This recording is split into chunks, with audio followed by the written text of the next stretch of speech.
So what we're getting ready to do is go into the marketing calendar, and specifically what we're going to do is go into the exact details of what you need to do and the steps you need to do to make the income that you want to make. And it's all reverse engineered. And it's going to be unbelievably detailed and specific. You're going to know exactly what you need to do, how to do it, to create the income that you want. That's what we're going to, and we'll go through all the variables tonight, right now. So having said that, this is how you create a marketing calendar. So the first thing that you do is you start with the money that you want to make.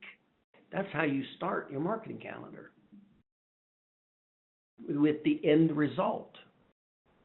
Now, if I could have you guys just write that down on a sheet of paper, just take out a sheet of paper off to the side here and just walk through this with me, okay? So here's what we're going to do. We're going to start with your desired profit. So let's say, and I'll use a sample here. I'll walk through a sample with you.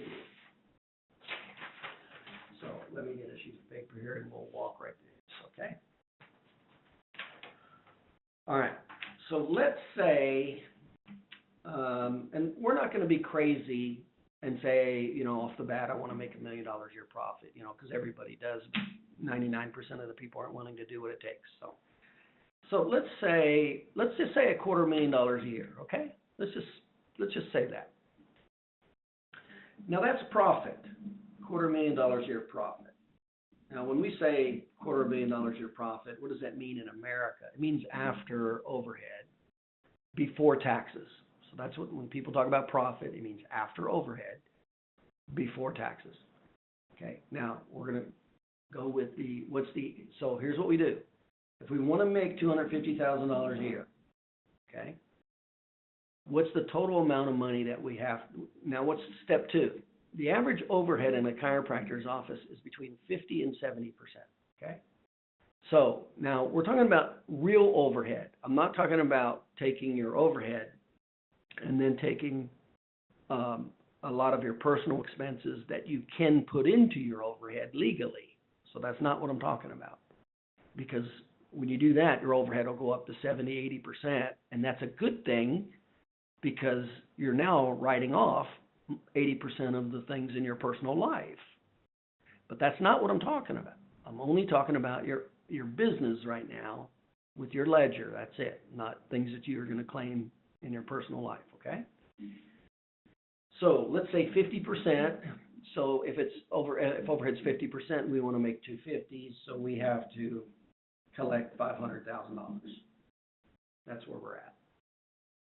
Next thing you do is divide that number by the dollar per visit to give you the number of visits that you need. So I'm going to take, now if you could do the same thing with your number, whatever your number is, if you want to make $500,000, whatever it is, but try to be realistic because we're trying to actually do a real marketing calendar. Okay. So having said that, so 500, let's say, so we have to collect $500,000 at 50% overhead to make $250,000. So we want to divide that by the dollar per visit. That's going to give us the number of visits that year we're going to need. Now, the dollar per visit, I'm just going to use, I'm going to use 50. I think that's just a fair number. $50 per visit. There's definitely chiropractors that have, 60, 70, 80. If you're below 50, you're probably not doing several things right, to be honest with you. It's pretty easy to get a $50 per visit. So let's go ahead and use that number. So we got to be familiar with national averages too. And by the way, use your dollar per visit. If you know your dollar per visit collection, and by the way, it's collection, not production. If you know your dollar per visit, use that number because now it's a real number, okay? So I'm going to have $500,000 that I need to make. I'm going to divide that by $50 per visit. That's going to give me how many visits that I need that year at $50, at a $50. So that's 10,000 visits. So 10,000 visits. Now I need to divide that number by my expected patient retention. Now you should know your patient retention, okay? So we want to take our patient retention now and divide our, in other words, this is the average amount of visits that somebody's going to stay at $50. So you should also know that. So your number should be real. I'm going to use national averages, okay? So the national average of patient retention is 18. So 10,000 divided by 18 is going to give me, so we divide the expected patient retention, divide that by, and hold one second here. Let me make sure I've got this. So we take our dollar per visit. So we're starting at 500,000. Divide that by our dollar per visit. That's 50. That gives us. Let me make sure I got my math straight here as we move through this. So 500,000 divided by 50 is 10,000. 50 are 500,000 collections divided by a $50 per visit. That's going to be 10,000 patient visits. 10,000 patient visits divided by 18 is going to be 555. So that's the number of, oh, wait a minute, something's not coming up right here. I'm getting, what I'm doing is reverse engineering to get to the number of new patients you need based on your dollar per visit and your patient retention and overhead. That's what we're doing. So we're just reversing it out. But for some reason, maybe you guys can see what I'm doing wrong, but I'm getting 555, and that's not right. So if we took 10,000, so we had 500,000, collect, that's what we want to collect, divide that by a $50 per visit, that gives 500,000 divided by, that's 10,000 visits. Divide your patient retention, which is 18 into 10,000, that's 555. Divide that by 12 for months. Yes, that is correct. Yeah, I don't know why I was not seeing it, but that is a correct number. So we're going to divide it by 52 weeks instead of monthly. So if you're right, if you wanted to do it, monthly, but weekly, we want to scale it down to weekly. It gets more manageable, and you can see it. So that's 10.6. And I'm just going to round it off to 10. So that's 10 new patients. So you need 10 new patients a week at 52 weeks at a $50 per visit at a patient retention of 18. And by the way, you can see how important patient retention is right now, because watch this. Watch how less, so we got 10,000. Watch how less number of new patients that I need if my patient retention was, say, 25. That's only 400. 400 divided by 52 is 7. That's the difference patient retention makes. So patient retention is unbelievably important. That's why that's the very first thing we pay ungodly amount of attention to, knowing how to keep your patients, because everything goes bad if you don't know how to keep patients. Okay, now the national average is 18, okay, and I'm not going to get into the specifics of what it should be, shouldn't be, case average, all that stuff, okay. Remember, there's 3 types of patient retention, too. There's symptom care, which would be obviously a lot less than 18. Functional capacity care would be more than 18, if it's based on the science of the 3 phases of healing. So 18 will not even cover the 3 phases of healing. And then there's lifestyle. So, when we talk about 18 being patient retention, that's a small number relative to what it could be, okay? Okay, so we're going to stick with 10, so that's 10 new patients a week, okay? Now, having said that, Henry, based on what we just did, how many new patients do you need a week to meet the profit that you want to make? I missed that. I just jumped in earlier. Sorry. Okay, I want you to jump in, Henry, and follow along. I'm going to come back through. I want you to jump in and participate. Jason, how many new patients do you need? 10 a week. Okay. Carl? 10 as well. 10. Dr. Kim? 3. 3. See, Dr. Kim is doing all personal injury, so I guarantee he's not looking at a $50 per visit. What was your dollar per visit, Dr. Kim? Right now, $50. What did you use? What did you calculate? I just got adjustment. Did you understand what I said? What is your dollar per visit that you use to make this calculation? $50. Okay, so you did use 50. Okay, I'm surprised because he's doing a. And then Rob, what's your dollar per visit collection? 50. Okay. Jason, do you know your dollar per visit collection? Currently about 110. Okay, so obviously it's going to be a lot easier for you. You're not going to need as many. Carl, do you know your dollar per visit collection? Just right around 50 now. 50, okay.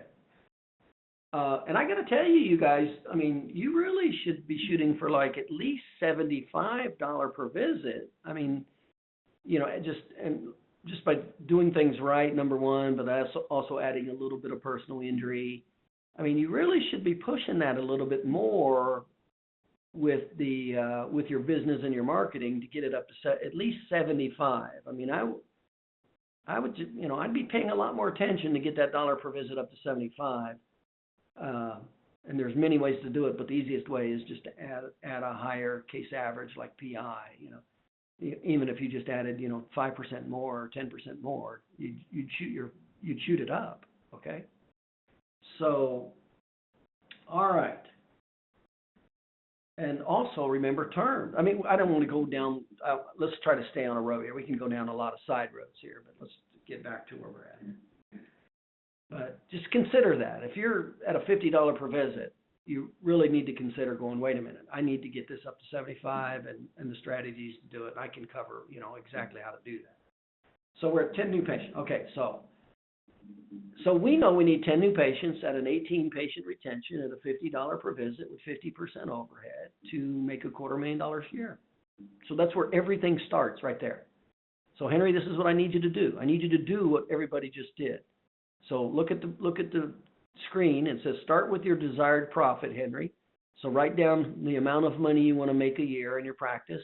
And I'm just talking about now, not down the road, because it should increase down the road. So take out a sheet of paper, Henry, and write it down. Okay? Now we're going to double it because we're going to take the national average of overhead at 50%. Then we're going to take that number and divide it by the dollar per visit to give you the amount of visits you need that year at that dollar per visit to make that profit at 50% overhead. So you're going to divide it by the dollar per visit. Now, Henry, you should know your dollar per visit. You probably don't because you're just starting to learn how to run your business. But you take your total collections, divide your patient visits into your total collections for your dollar per visit collection. That's how you do it. And you should know what that is. So if not, Henry, just use 50 if you don't know. Divide by expected patient retention. So then if you know your patient retention, divide it, but we already know your patient retention is not real good, Henry. So this is why we're paying so much attention to these statistics and numbers. So if you do know your patient retention, use that number because that is the real number. And to be honest with you, Henry, yours is probably under 18, probably, because you're just starting. You're just learning how to, you know, put all this together. But I need you to walk through this process, Henry. Okay. This is exactly, and by the way, what I'm covering with you right now is exactly how I made millions of dollars a year. I profited millions of dollars a year. Not 1 million, not 2 million. Million, okay? This is exact. Now, I didn't start that way. I mean, when I started, my initial goal was only to make $100,000 a year when I started my practice, okay? But it constantly changed. I constantly raised the bar, okay? So then I wanted to make 250, then 500, then $1 million, and then I go, well, you know, see, so it's okay to, as you learn more, to ramp it up. But if you're making $40,000 a year, don't write down that you want to make $1 million, because that's called stupid. First, you got to learn the basics to take a step, one step at a time. Okay, so having said that, all right. Now you should know the number. This is the number that you're chasing. This is it. By the way, I'll just tell you right now, and I'm not going to go off into it into too much detail, but if this number is based on money, remember there's different levels of motivation, drive. If this number is just based on money, you're not going to make it. Chances are you won't make it. Number one is you have to have high internal drive. Only 20% of the people have high internal drive.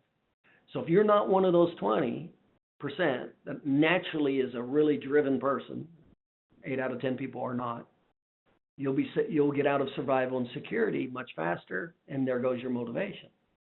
So now you have to pick a higher authority cause to go after. Now, and again, I cover all this in goals. There's 10 steps that you have to implement to get what you want. But if it's just about the money and you're already comfortable and you cannot find a higher calling of why you would want to make more income, you won't do it.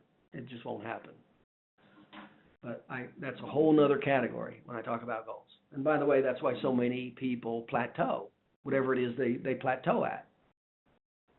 That's why. Okay, so let's go to the next category. So we know the number of patients. It should be based on either internal motion or conviction or duty. That's the only way you'll reach it. Internal motivation, conviction, or duty. And I explain that separately in goals. Okay. All right, so here we go. Let's go to the next. Now, what do we need to do? What system do we need to do to get 10 new, to make that happen? What do we need to do? Well, if you just sit on your ass, it's not going to happen. Well, some things work way better than others. And remember, you got limited time and money. So what are the things we could do that cost the least amount of money, the least amount of time to get us 10 new patients a week? There you go. That's the story. So let's go into how that works. So remember, when you're talking about marketing, the very first thing that we need to pay attention to are what are called the target market considerations. In other words, you want to position your marketing where you have a higher probability of getting business in the first place. And that's called demographics, geographics, psychographic barriers, gateways, vehicle delivery, unique segment position.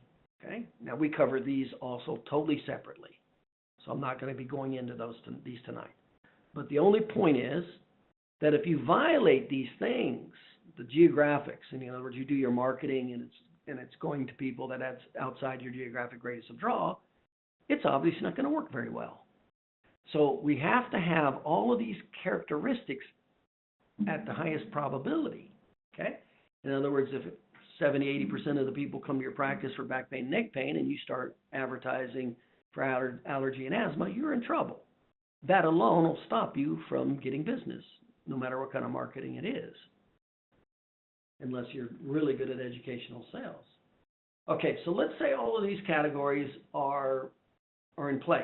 So in other words, when we do the marketing we're going to do, it fits these categories, okay? And we cover these separately, all right? So I'm not going to get into them right now. All right, so having said that, let's go to the next category. And then remember, there's 3 types of marketing. Essentially, there's publicity, there's advertising, and then there's educational sales. So remember, when you look at the core of the purchase, it's the perceived need relative to the obstacles of time or money divided by trust. Okay, so how well does publicity work? Well, what if we were going to do marketing to get 10 new patients a month, but then we go, well, let's use publicity. How much publicity would we have to use? And what would we have? Okay, that's what we're trying to go. Well, here's the situation. Remember, there's only 8% utilization. So we got a small number to start with. Now, publicity does not affect need. Remember, need relative to the time and money and trust, that's the equation after the target market. Publicity only affects trust. That's why it's the weakest. That's why it doesn't, out of all the forms of marketing, that's why it works the least. Now, there's reasons why you do and don't do it, and how you do it, but that's why it doesn't work. Okay? It doesn't affect need. There's not an offer. You're not minimizing time or money. You're affecting trust. That's it. And then you go, well, what percentage of that 8% picks chiropractic based on trust? 3%. 3% of 3% of the 8% are the people who pick a chiropractor. So we're starting with 8%, not much. Then out of that 8%, what do most of them pick chiropractors based on? Well, number one is referral, but after referral, it's location. After location, it's money. After money, it's service. After service, it's quality. What category does publicity fit into? Quality. What percentage of people of the 8% pick a chiropractor based on quality? 3%. So 3% of the 8% will pick chiropractor. In other words, we're talking about some damn small numbers.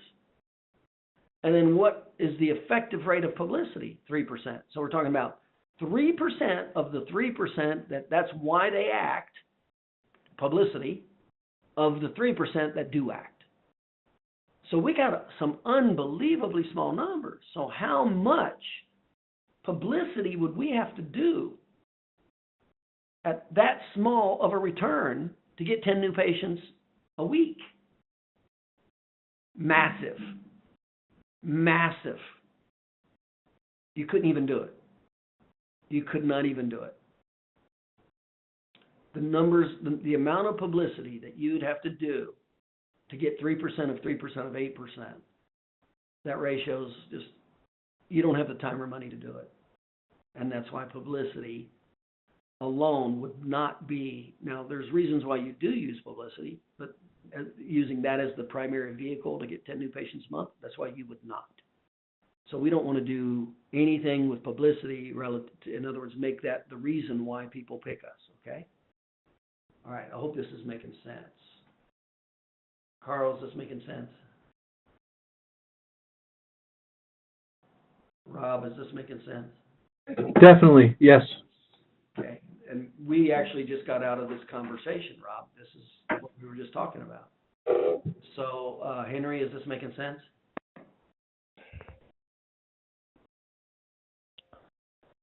Okay, Jason? Yes, sir. Okay, can you see how if you put all your eggs in the basket of publicity, you'd have to do a massive amount of publicity because the number of people that are picking chiropractors based on publicity is so damn small. Correct, yeah. Okay. You want it to be a piece of the puzzle, but not the whole. You're right. Now I'm talking about using it as the main vehicle. Correct. Okay. All right, so let's move forward. Let's go to the next one. So the next one is advertising. Well, what can be expected with advertising? Well, let's go into some considerations, okay? Now remember, what does advertising do? Well, advertising affects 3 out of the 4 categories. So it does not affect need. It can, if it's done right, it can affect money, time, and trust. That's what advertising does. So that's why it works better than publicity. But let's go into the numbers. So 1%, when you advertise, I don't know if you know this or not, 1% return is considered normal, is considered average, 1%. 3% is considered unbelievably, exceptionally good, a 3% return on your advertising. Okay? In other words, just because you send out some direct mail to 10,000 people or 5,000 or 4,000 people doesn't mean 3,000 people are going to call. Now, you already know this. I'll give you an example. One of the advertising, and of course, there's many variables in addition to that. Okay, so let's talk about some of those variables. Now, remember, we're already talking about being within a target market. So we already have 7 variables. So if we're even using good advertising, but we violate the target market variables, we just significantly reduce the effectiveness of the advertising. So let's come down to the 14. These are the 14 emotional triggers. In other words, what are these things? What are these things called emotional triggers relative to advertising? Well, here's what they are. It's all reverse engineered. This is all reverse engineered on how and why consumers buy products and services. That's what this is. Through all of the research and study, they found out that this is what people essentially go through in their mind, consciously and subconsciously, when they buy products and services. Now, this is obviously a very general statement, okay? But it's a darn good one. So we got 14 different categories here. As an example, introduction, what's the big benefit? Are you talking about a primary benefit? Are you talking maybe about a benefit that's maybe 10th down the list? Well, if it's 10th down the list, you just severely hurt your advertising. If you don't talk about the pleasure of how it helps a primary need, you don't talk about the logic of how it solves it, you don't talk about the fear, the highest motivating, you just significantly hurt your advertising. Results, people want to see results. See, these are called emotional triggers. The more of these emotional triggers you have in your advertising, the more chances of it working, the more it increases the likelihood of it working. Testimonials or statistics, an offer, a guarantee, limited time, limited number, call to action. See, these are all things that make advertising work better. The less that you have these categories in your advertising, the less effective it's going to be. Okay? So let's look at some more variables. Now remember, we're talking about advertising. 7 contacts per target market. You know, the average. So in other words, when somebody's actually looking to buy a product or service. Now remember, we're talking about 8%. There's only 8% of the population that's proactively looking to call and go to a chiropractor every year, okay? And here it's talking about 7 contacts per target market. So the target market has, in other words, somebody who's looking, they have to see something 7 times. Well, you have to spend time or money to get in front of that person 7 times. Well, that's a lot of repetition.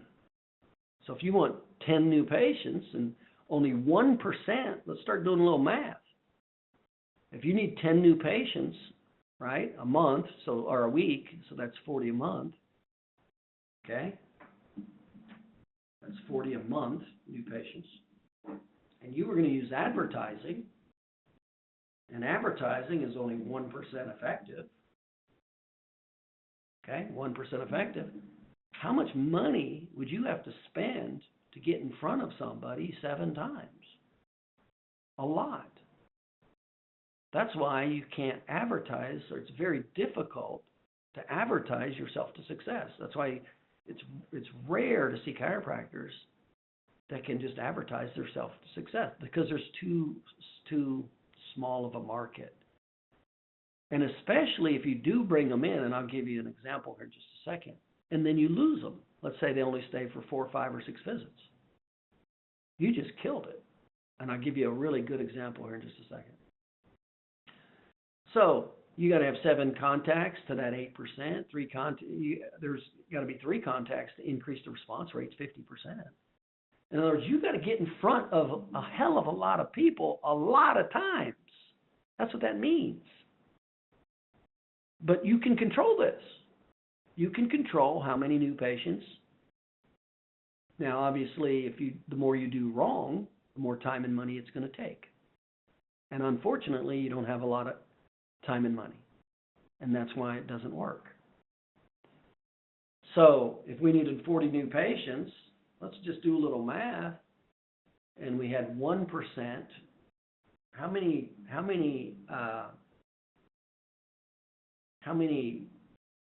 direct mail responses would we need to get 40 new patients out of 40? Well, if we had 10,000, if we did an advertising campaign to 10,000 times 0.1%, that would be, what is that, let's see, 10,000 times 0.01. That's not right. Oh, somebody help me with the math here. I'm drawing a blank.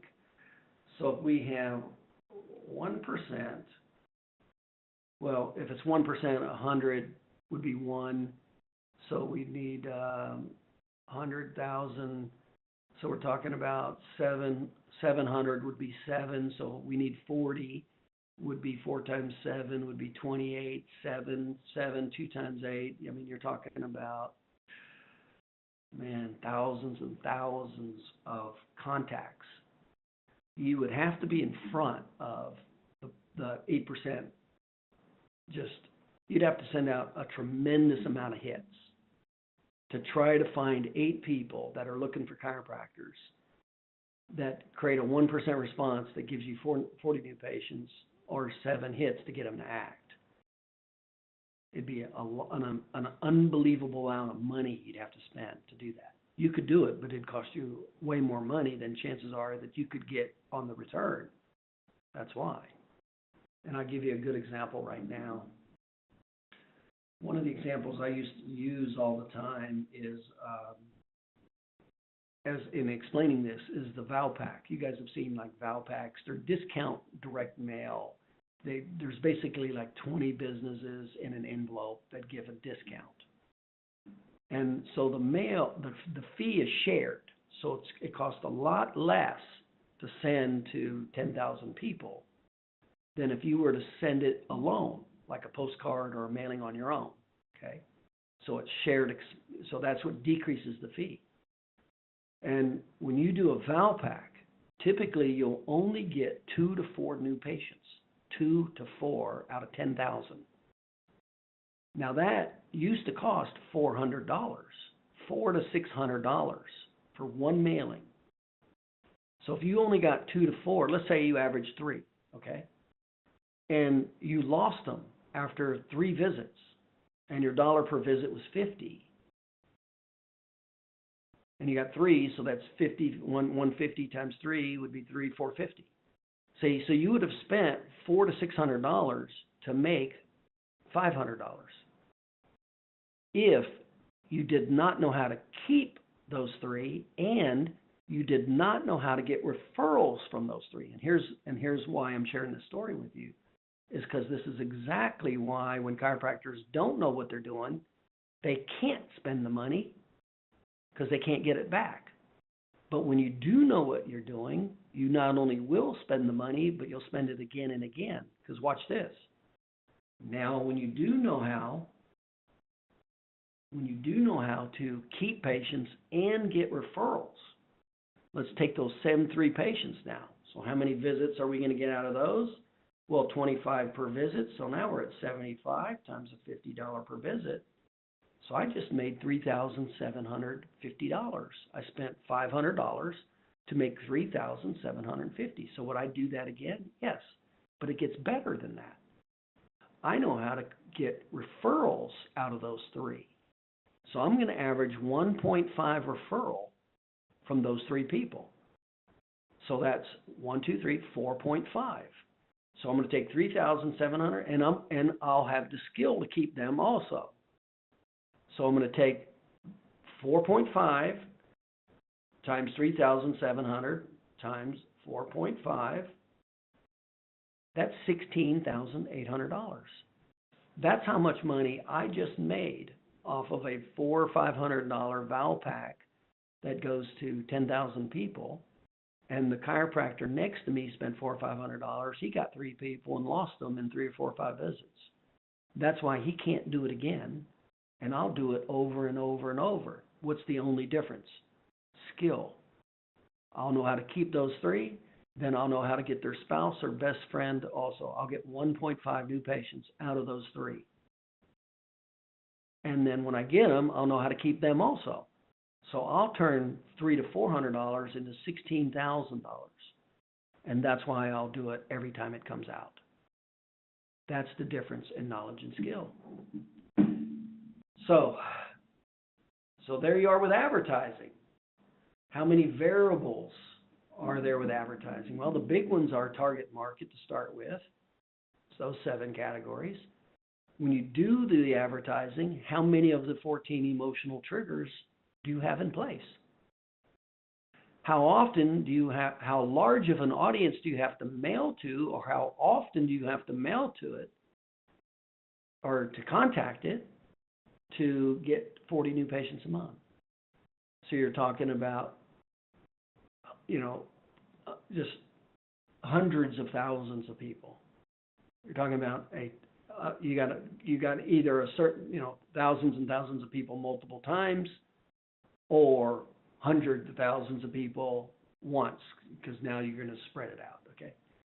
This is why you cannot advertise yourself to success in chiropractic. There's too small of a number that's utilizing the market. Okay, so that's advertising. All right, let's go to the next category. Oh, and by the way, Jason found this out. Jason, right? Jason, you did the advertising. It worked initially and then stopped working, right? Yeah, it works off and on. I mean, I still use it, but yeah, you're right. It's tough. It's too much work. So you spend a ton of money, and it eventually decreases. That's why I say there's only one guarantee with advertising. Eventually, it's guaranteed not to work. That's the deal. So that's why when we do advertising, it's never the primary source of marketing. We'll always use it as a secondary, and we will not expect anything from it. But chiropractors don't do that. They use it as the primary because they don't have the knowledge or skill of educational sales. And there you have it. That's when they'll run into problems and trouble and all kinds of. In other words, they will not be able to spend the money to advertise themselves into success. There's too small of a number. Now, in larger companies, you can do larger businesses, depending on where the business, the product or service is on the S-curve. You can do that, especially if it hasn't reached the mass consumption yet. But generally, if there's the masses of people are utilizing a product or service, the goal now is just to go in there and take market share. Well, you can decide how much money is it going to take for you to take market share. And there's different ways to take market share. Some of the easiest ways is not to go head to head. It's to go to the secondary position. So people know this. People go, well, we know we're going to need this amount of clients. This is the average dollar we're going to make per client. So how much money are we going to have to spend to get this amount of clients? See? So they'll know how much budget they're going to need basically to break even and go into profit. But that's when there's already large mass utilization. Because remember, advertising doesn't work for people who have no perceived need.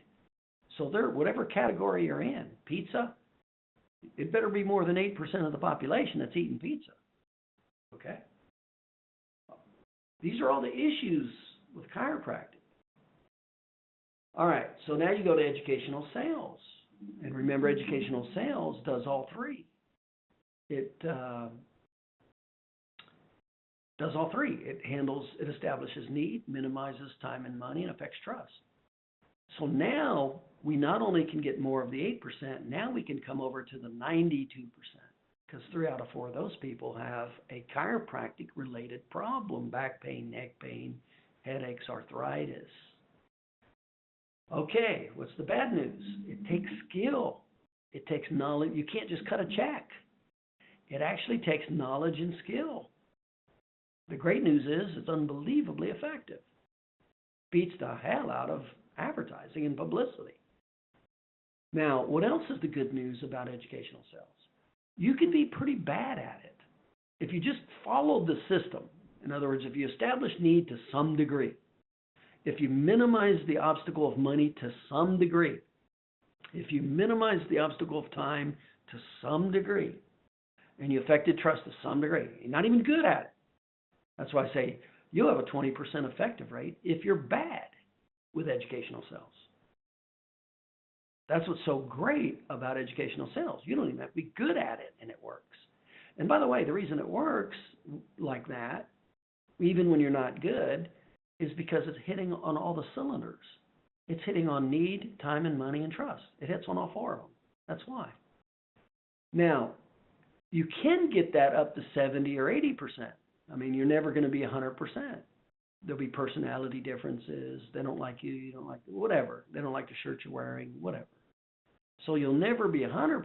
So the skill level will essentially be the difference between 20% and 80%. So there's a huge number in that middle territory that's based on your skill level. So if you're in a state of conscious competence, you're going to be down more around that 20%. If you're in a state of unconscious competence with educational sales, you're going to be up there around 70 to 80%. As an example, my referral rate was 74%, 74. And 3 out of 4 of the patients that came to our office were proactive. They weren't passive. Remember, there's a big difference between proactive and passive. Proactive means you created it, which means you have the ability to control your destiny. Passive, like passive referrals, you don't control that. You have no control over that. So that's why when I look at referrals, that's why the proactive number of referrals is the single most important number that you need to pay attention to in marketing. What was the skill level that you had the ability to create? That's the single most important number in marketing. Because it doesn't matter. Now it doesn't matter if advertising doesn't work. Like me, I didn't care. Advertising that wasn't the pie. The pie in my marketing was educational sales. So I totally was able to create what I wanted to. The cream on the pie was the advertising. But chiropractors don't do that. They don't know anything about educational sales. And so they think everything's advertising. So they think the pie is the actual advertising. And it's not. So that's the great news about educational sales. Okay, so now we go, having said that, what are the 3 big marketing categories? Because remember, you need 10 new patients a month to make your $250,000 a year. So what are the systems that we're going to use? Well, here's the 3 big marketing categories. Number 1, it's the top 5 existing. In other words, where does the 8% go? When they're looking for a chiropractor, where the hell do they go? Well, this is where they go. They ask a family member or friend first. That's why talking to your past patients is so damn important. It's the very first place that 8% will look. And that's why we like to do the patient video newsletter. You don't talk to your past patients, you just lost the number 1 reason. The number 1 place that the 8% are looking for a chiropractor. And most chiropractors never talk to their past patients with any type of consistency. And even if they do, they totally violate the 14 emotional triggers and target market categories. Talking about subluxations, abnormal gateways, wellness care, all that crap that nobody's buying. All right, number 2 is the insurance videos. That's when they'll Google their insurance company to see if you're on it. Number 3 is Google for Business. Number 4 is the condition videos. And number 5 is the proactive sign. That's the 5 places that 8% will go. So here's the good and bad news. You can increase that percentage so you can get more of the 8%ers. Now, can you get 10 a week? From those 5 systems, can you get 10 new patients a week? You can. You can. I've got clients between the sign, their proactive sign, and Google for Business and some videos. They'll get 10, 12, 8, 10, 12, even up to 15 sometimes. But they spend a lot of time and effort with Google for Business. Okay? So is that and by the way, can you control it? Is that something I can control? No, not at all. I can do it better, but somebody else could be doing it better than me. So I can't control it, which I don't like. I don't like being not in control of my destiny. So, but it is nice to get more of your fair share. So we will do these. And the number 1 reason we'll do them is because need has already been established. The hardest thing to do in marketing is to establish need. That's the hardest thing to do. It's the single greatest skill set you can have, whether it's with patients, attorneys, whoever, is know how to establish need. in marketing, the single greatest skill. Because if the need is greater than the obstacles of time or money or trust, and you didn't even affect time, money, or trust, they're still coming in. They're still buying. Need is everything. That's where you have to be a black belt. You want to be a black belt in all 4 categories, but you got to be a black belt in need. So that's the patient retention. So yeah, we'll put these in place. Okay. Will we expect to get 10 or more new patients a week? No, not really. Depending on where you're at, how you're doing and all that. But yeah, I want more of my share. So we may get 3, 4, 5, 6, 7, right? So, we might be a third of the way there. Worst case scenario, maybe a third of the way there, right? You might get 3 or 4. Worst case scenario, best case scenario, 2/3, but that's going to be pretty rare. Okay. And we don't control it. It could work one week and the next week, it couldn't. I mean, how would you like to open a business like that it's based on marketing that you can't control? Yeah, good luck with that one. Okay, but that's why we want to do it. Need is already established. So this is why we want to get good at this. These are systems. We want to get more of our first. So now we don't need as many as 10 new patients now. Now we may only need 7. Okay? So now the number's down to 7. Okay. Now let's go to the next category. Next category is the big category. That's the educational sales. That's when we combine the marketing that includes establishing need with minimizing money and affecting time and trust. That's the educational sales formula. And we marriage it with somebody who already has a need and already has trust. That's the best, that's called introduction educational sales. Educational sales mixed with introductions. It's the absolute best, most effective. Because you're not only affecting need, time and money and trust, but you're also coming over to the circle of influence and you already know somebody has a need to some degree. They're just not coming to a chiropractor. They're not looking for a chiropractor. And so there you go. Now I have a gold mine. I got all these people out there who have back pain, neck pain, headaches, arthritis that are not looking for a chiropractor. Okay, so what's the formula for that? Number 1 is the spouse. It's the highest circle of influence. It's the highest trust. We can see real quickly if the person has if the new patient spouse has a gateway. We can see real quickly the degree of need of the gateway. I can quickly eliminate or minimize time or money, and I already have trust. It's absolutely the easiest business to get. And here's the statistics.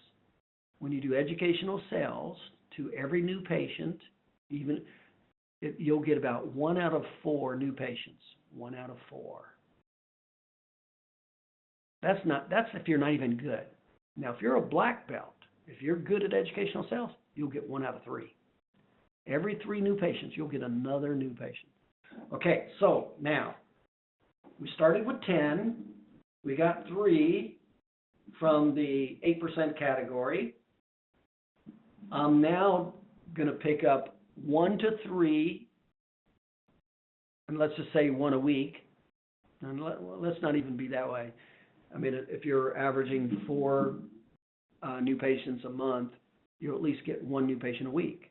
Okay, so I don't know. Let's just throw in maybe, make it real simple.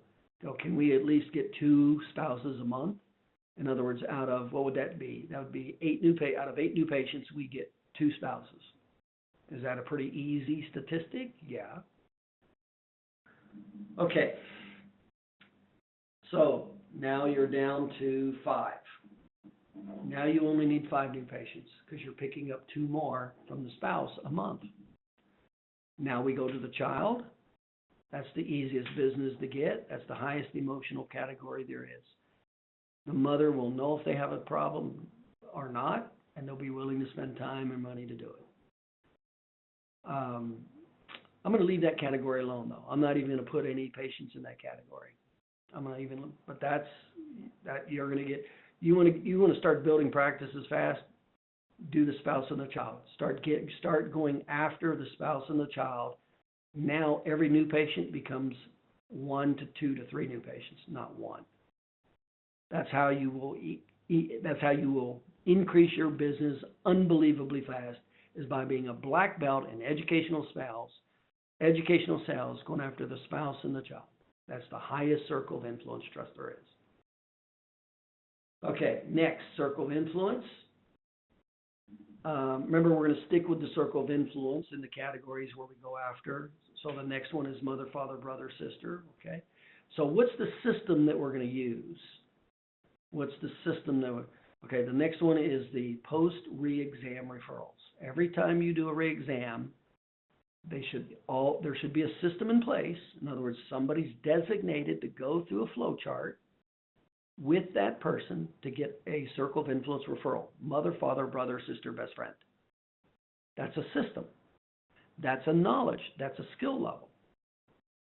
Okay? How many should you get from that? I mean, that should be your most consistent new business right there. Now this is proactive referrals. It is not passive referrals. In other words, we're creating them. We're creating them from the 92% of the market that's not looking for chiropractors, but 3 out of 4 of them have a problem. And we're just picking them out from our existing patients. So the post-re-exam referral, and the best time out of all the post-re-exam referrals, the highest likelihood of getting the referrals in the first re-exam. That's the highest likelihood. So do you have that system in place or not? Is there somebody responsible, and are they going through the checklist of educational sales to get that business? If you don't, cross it off. You're not getting it. That's the most consistent business you should be getting in your practice right there. The post-re-exam referral, proactive. Next one is the reactivations. Well, there's already trust. They've already been in the system. They already know us. They already like us, trust us. We already know that a lot of these problems are chronic and ongoing, and they have reactivations and auto injuries 2% a year. So there's the reactivation system. And by the way, one of the quickest ways to grow a practice is reactivations. And that's why, because there's already trust and we already know they have problems. That's one of the fastest things. You want to grow your practice fast? Do a patient appreciation day with your reactivations. Immediately pick up 10 or 20 new patients, just that fast. But you better be doing educational sales, because advertising and publicity is not going to work as well. So how many should we be getting from reactivations? I got 3 to 5 a week. And I'll tell you what, it helps a lot. It decreases there's no overhead associated. I'd have to spend any money for reactivations. They're the easiest patients to process. They're easy. I put them on a modified treatment schedule. I don't take them through a full-blown, like I don't know them before. So we have a very specific system for the reactivated patient. But they're unbelievably easy. It's that many new patients I don't need when I get 1 or 2 or 3 reactivations a week. And by the way, that's also an indicator. When you're not getting reactivation, it tells you your patients don't like you. You're doing something wrong. That's what it tells you. You got real low reactivation numbers. There's reasons why they're not coming back, and you need to do some serious self-evaluation. So my reactivation numbers, that was a very important number to me. That was a damn big, real important marketing number to me, because it told me how much they liked and trusted me when they came back. So for me to get 3 to 5 a week, that was really important. That was way more important than a cold call calling me. So 1 a week, we're down to 4. In-office monthly promotion. All we're doing is educational sales tied to the circle of influence. That's it. That's black belt stuff. Should easily be able to pick up 1, 2 to 4 a week if you transferred it out over a month. But a minimum of 4 a month from the monthly in-office promotion, whether it's Mother's Day, Father's Day, Christmas, Thanksgiving, there's a federal holiday. So 10 months out of the year, we tie it to a national event that everybody's already aware of. 4th of July. okay, back to school. And then 2 months out of the year, there's not a national event, so we'll do a patient appreciation day. And that's typically in April and in October. So you should be able to pick up at least one a week there from your, and we're talking low numbers, just so you know, people that, actually do these systems, they actually get patients. When you don't do them, you actually don't get patients. It's kind of amazing how that works. So you're already down to 3. So we only need, I'm using real conservative numbers, and I only need 3 more new patients to meet my $500,000 a year. And then you got the VIP educational sales. Essentially all we're doing is taking the 20% of our patients that refer, inviting them to bring 2 high circle of influence people. Even a non-in-circle is fine. And I'm just going to do an educational sales presentation. I'll do that every 2 weeks. Pay for their dinner, do the presentation, let them know I appreciate them. Those are the people that are sending me business. Remember, that's the easiest presentation you'll ever give. That's where you can be the absolute worst and do fine. So that's like shooting ducks in a barrel. It's like talking to the home audience. When you do the VIP dinner presentations for their circle of influence, even if you did them once a month, I recommend you at least do it twice a month. But even if you did it once a month, so if you had 2, 4, 6, 8, people there, a small number out of 8 people, new potential patients I'm talking about. How many of them are you going to get as a patient if you know educational sales? Well, if you suck, you'll get 2. If you're good, you'll get 6. And now this is one of the few circumstances you can actually get all 8 because it's a high trust category, and these people typically already have a problem when they show up. So that's when, that's like one of my clients. He did an educational sales presentation, this VIP dinner. He did it to 15 people. He had 18. He had 18 prospective new patients in the audience. 18. He signed up 24 new patients. 24. 6 that weren't even there. Why? Because the people that were there already had real high trust. They not only signed up for themselves, 6 of them signed up their spouse or a child or family member, friend, or mother. That's the power of educational sales. And by the way, none of them were coming in with publicity. None of them were looking to go to a chiropractor. This chiropractor took his practice from 60 visits a week to 200 visits a week in 6 months. And within 8 months, he had his first associate doctor. And now he's looking for a second associate doctor because he learned educational sales and patient retention. In other words, he actually applied the stuff we teach. Amazing kind of how that works. But it's all based on educational sales. It never would have worked. He never would have been able to do that with doing Google pay-per-click. So these are the systems that will easily take you to wherever you want. What's the systems that you don't want to be fooling with? Well, these are the systems that you don't want to do. It's cold call advertising, Google pay-per-click, Yelp advertising. At least if you do Google pay-per-click for your keywords, at least they're looking for a chiropractor when you do it. But now it's advertising. But we already know there's some need there, or they wouldn't have Googled those words. Same with Yelp. If they're checking you out on Yelp, I'm not looking for Yelp recommendations if I'm not looking for a product or service. Local newspaper. Again, now once you talk about the local newspaper, advertising, local newspaper, flyer, insert, they all work different degrees, and we cover how to do it. But they're costly.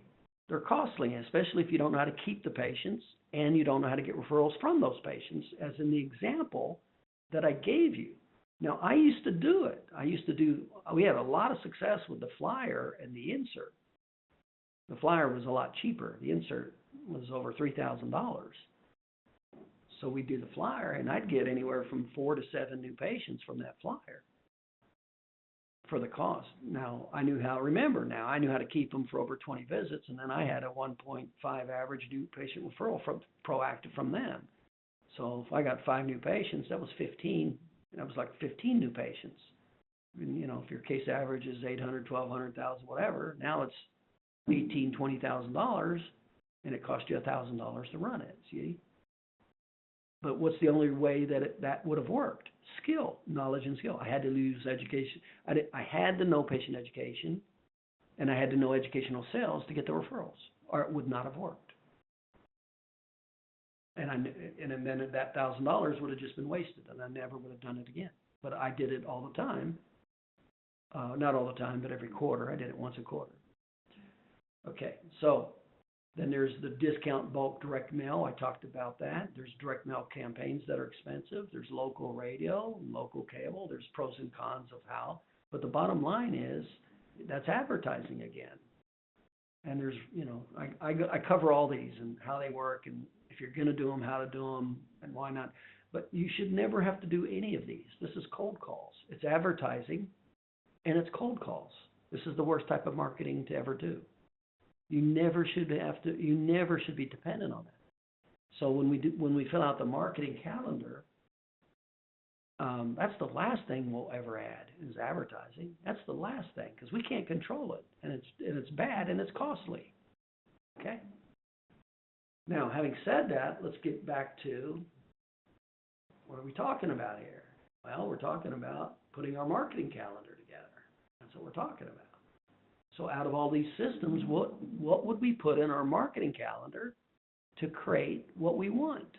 In this case, we said it was $500,000 collections, $250,000 profit at a 50% overhead, at a $50 per visit, at an 18 patient visit retention. There you are.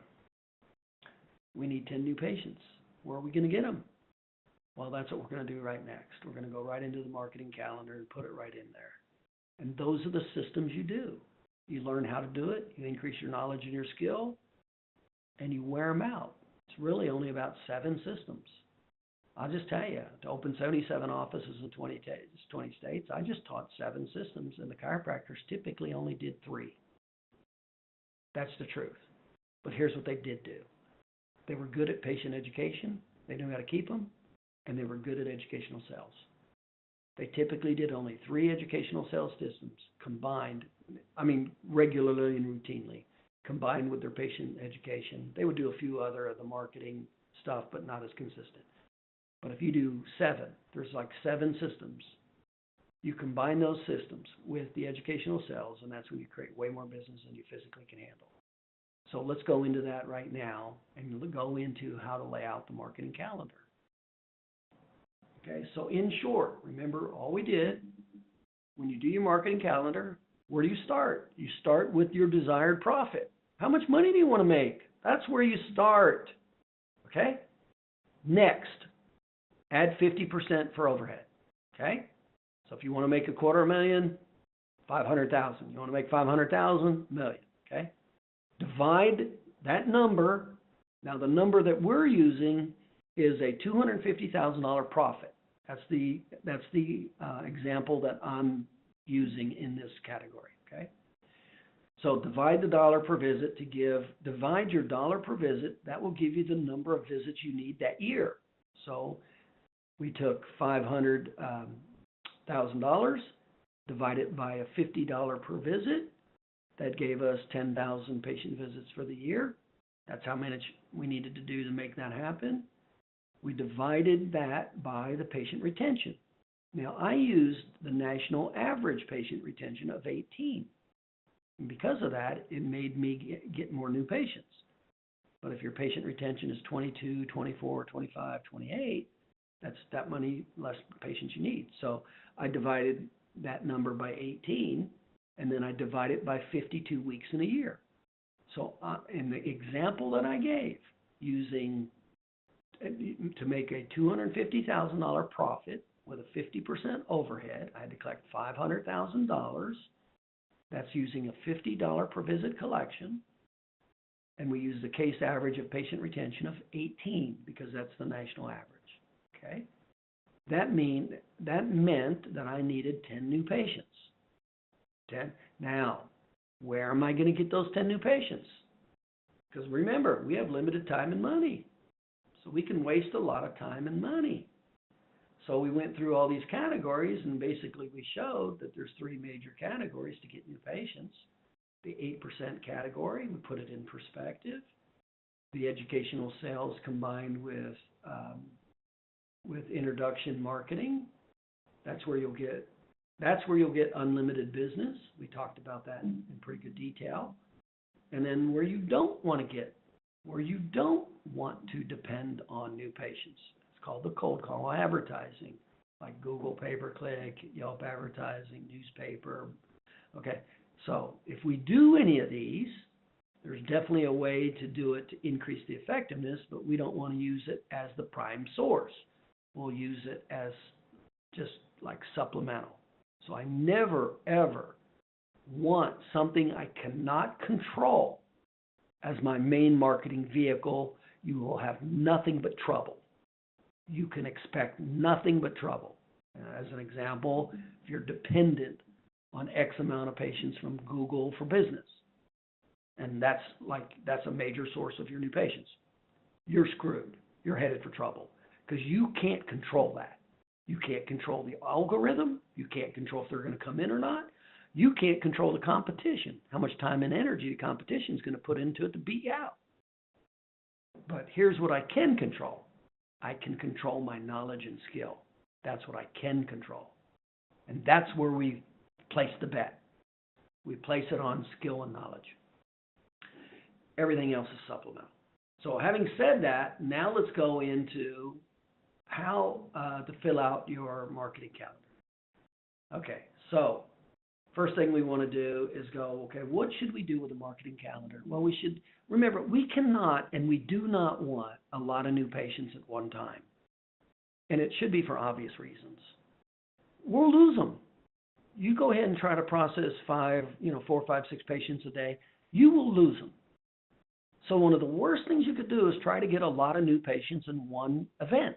That's a very bad thing to do, by the way. People think it's a good thing. I'm like, no, it's a bad thing to do. Okay, it's good that if you have that potential. Instead, the mentality is to have regular, consistent events that regularly spit off a few new patients. That's the mentality, not let's do an event, get in a lot of people, don't do anything for a while, lose them, all the new patients drop back down, and then we're scrambling to go do another major event, get those, bring them in and lose them, and then go scramble again. You see, that's when your new patients are constantly going up and downhill. It's like a roller coaster. It's a terrible way to run a business. Unbelievable stress. It's better to have 3, 4, 5 systems in place that are regularly done that spit off 1 or 2 new patients with consistency. In other words, you have the ability to control it because of your knowledge and skill versus a Google algorithm or an advertisement in a newspaper, okay? We're never going to take those. That's always cream. We'll take it, but it's cream. It's never the cake, okay? The cake is knowledge and experience. That's because that cake you can make as big as you want and you can make as many cakes as you want. You can't do that with advertising. You're limited. So having said that, here's what you do with your calendar. And by the way, you always want to make it for a year. You always make your marketing calendar out for the year. So typically at the end of the year, we'll make the marketing calendar out for the next year. Okay? Now here's what we'll do. We already know there's three big categories of marketing that we're going to pay a lot of attention to. Where the 8% go, the educational sales, and then the cold call advertising. Okay? Now we also know we have limited time and money. So we obviously want to spend the least amount of time, the least amount of money for the biggest return. That's what we want to do. So that's what the calendar is based on. And we want periodic and regular new patients as opposed to a roller coaster. So having said that, the first thing you do with you have your annual calendar. It's a year. You make your calendar out a year, not a month, not a 2 month, a year. Okay? Now you can modify it, adapt it, this or that, but your marketing calendar is made out for the next 12 months. Okay, number 2. You always want one marketing event every 2 weeks. That's a rule. Every 2 weeks is a minimum of one marketing event. Now, we're going to define marketing event here in just a second. And I'm going to say major marketing event, but it's not major. But I just want to, in other words, every 2 weeks, there should be something going on. There should be some kind of promotion going on, okay? All right, because that gives regular business. Now, also, there's regular business going to be spit off through some of the things we do. But remember, we don't have to learn a whole lot. What do we really have to do when it comes to educational sales? Well, you have to know circle of influence. You got to know the 7 target markets. You got to know some of the basics about the 14 emotional triggers. Be familiar with those. But when it really comes down to with educational sales, what's the single most important thing that you need to know with marketing and a marketing calendar? You have to know how to establish need.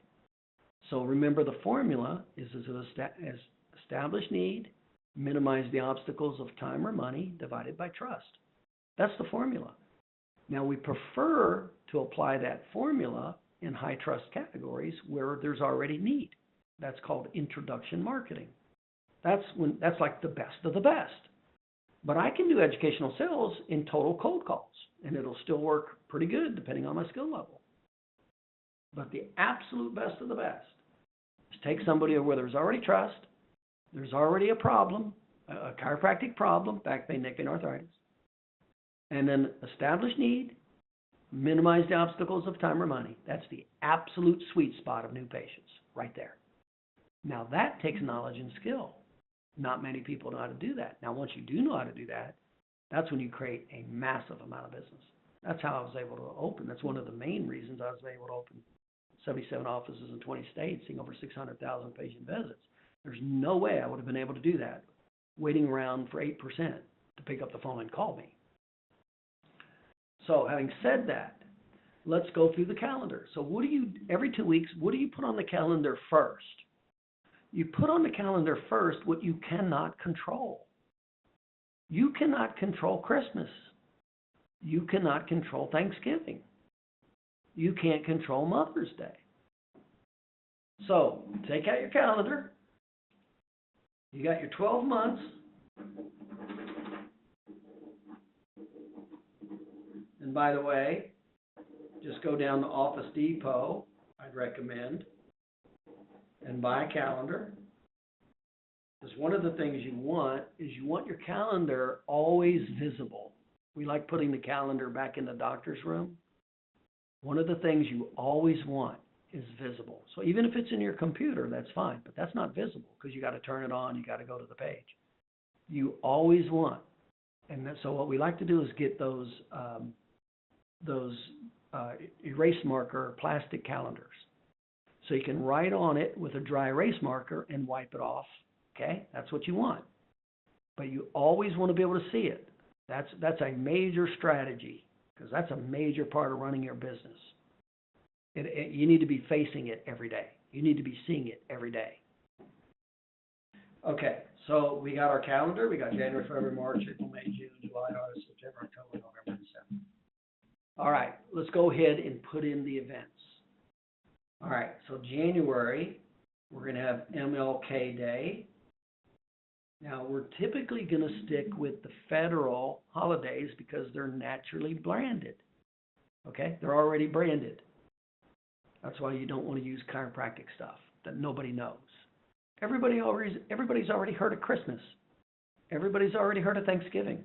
Okay, so we're gonna involve our marketing around things that have already been branded. Okay, so January, MLK Day. February, Valentine's Day. That's a great marketing opportunity, very high emotion. March, March is typically a St. Pat's Day. April was typically a Patient Appreciation Day.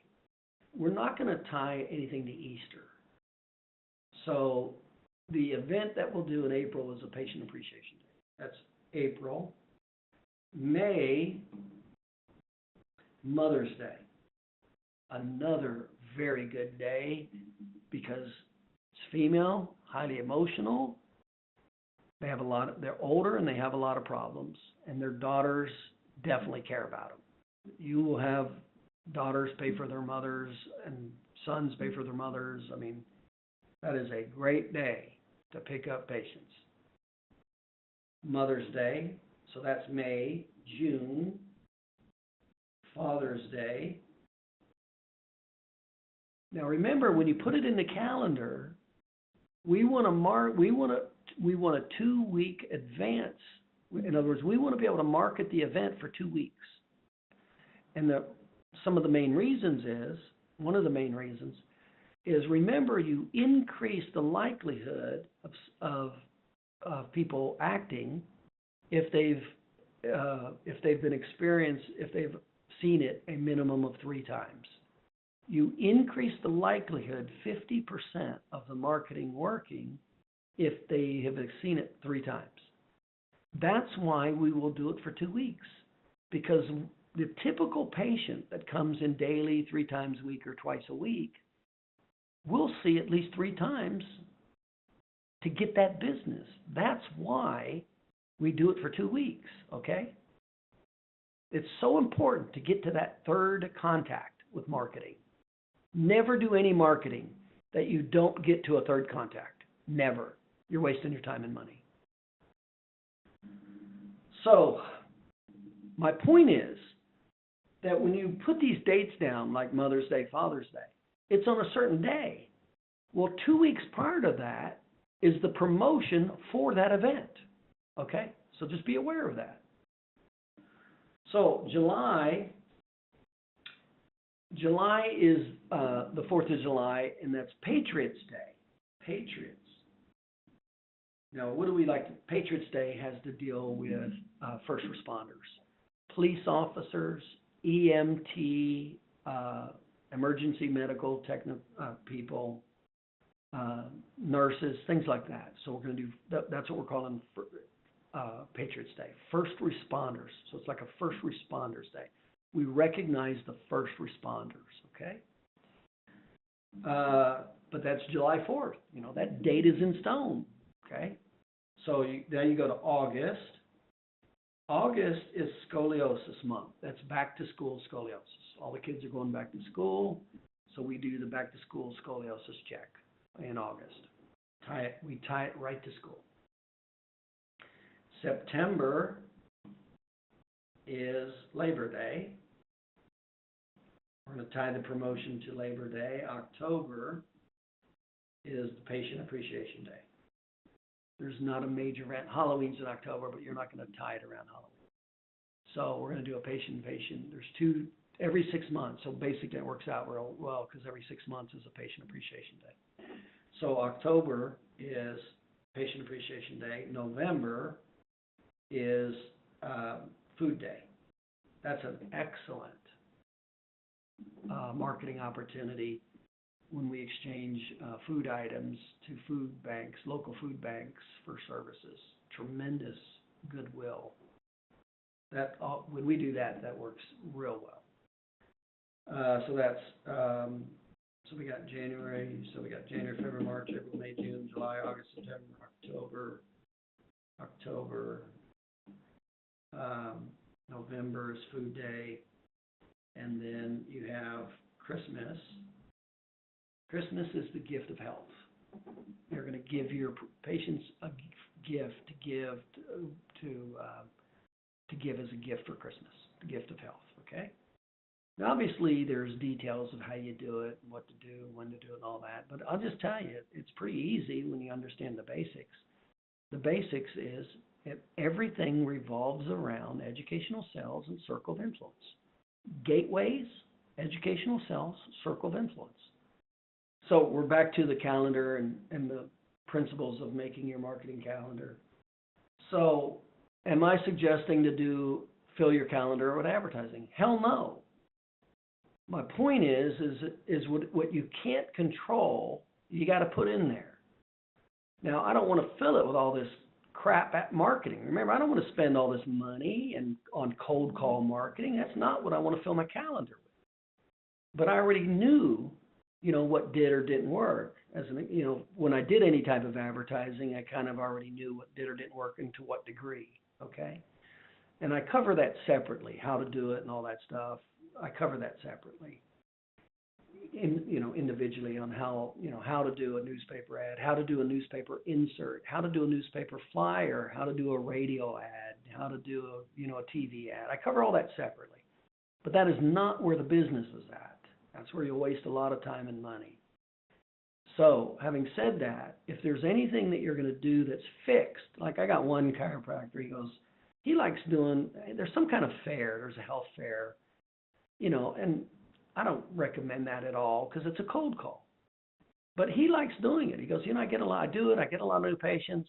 I like doing it. I'm like, well, then go ahead and do it. But should that be any part of a marketing calendar? Hell no. Okay, it's a cold call. We don't need to waste our time and energy with cold calls. We want to do as little of that as possible, and preferably none. We want all our energy and time going into warm calls and educational sales. So, okay, so if you're gonna do any type of fixed advertising, this is where you would put it in your calendar. All right. Now, remember, if you can control it, you can stop it or start it. That's not where it goes. That's not where we're at right now. It stays out of your calendar right now. Okay? All right. Now let's go to the third. So the first thing you're putting in your calendar, we want 2 major events. We want 1 major event every 2 weeks is the preference.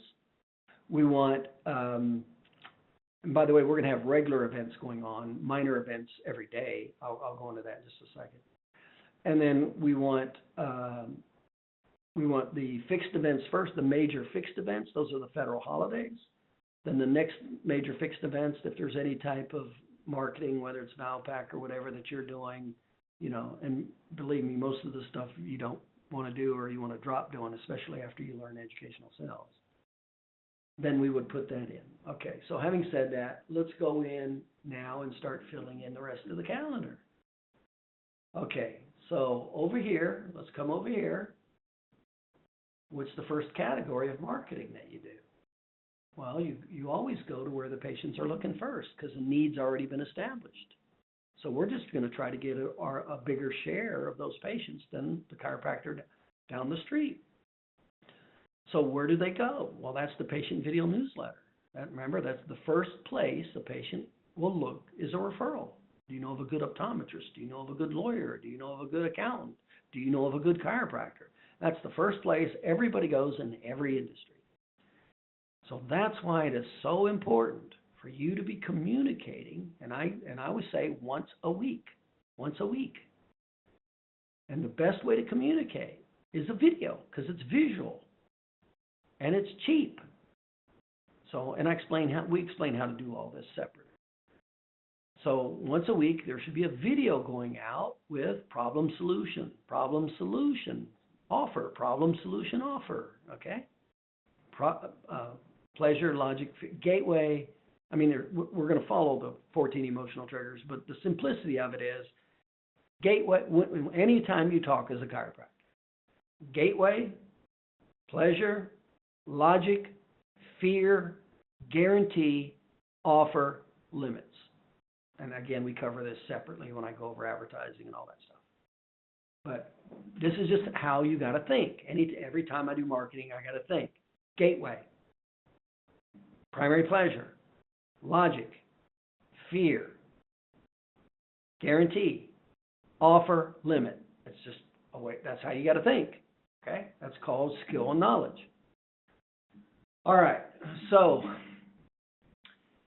patient video newsletter, that should be going out once a week. Now, remember, you got to have a system. Now, what are the components of a system? Now, if you don't have a system, it's not reproducible, and it'll cave on itself. It'll disappear in the thin air. So it has to be, so what are the categories of a system? Number one, you got to have a designated person.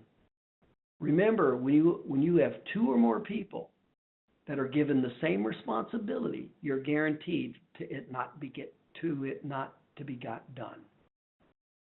The other person thinks the other person's going to do it. So you have to have one person who's responsible for X. So, number one. Number two, they got to be trained. This is how to do it. Well, there's 4 steps on training. You got to take them through unconscious incompetence, to conscious incompetence, to conscious competence, to unconscious competence. So you got to have somebody who's responsible. You got to pick the right person. Because remember, when we get to some types of marketing, some people, some personalities will never be able to do it. Okay, so this is so important, some of these marketing categories, especially with the marketing assistant. In this particular case, it's no big deal to send out a video email. But anyway, so you got to have, who's responsible for this? Now, is this something that we always want to put on our back as a chiropractor? No. You got too much stuff to do. There's too many balls you got to juggle. You've got to leverage your time off. And that includes training your staff in marketing. And of course, that's what we do, is we help train your staff in these marketing systems. Okay? And then, of course, they're rewarded for it. They're rewarded very nicely for it when they're good at it and it works. Okay? So, but you want to start leveraging off. And this is a big problem with so many chiropractors, is they think they got to do it. And because they're doing everything else, they don't do the marketing. And nobody else is doing the marketing, and nobody's trained to do it because they don't know how to do it, and they don't know how to train somebody. And so what do you got? You got nothing. You got a crap practice. So you got to have the right person first. Number 2, they got to be responsible. Only them. Number 3, there's got to be the information. What are the steps? What do you do?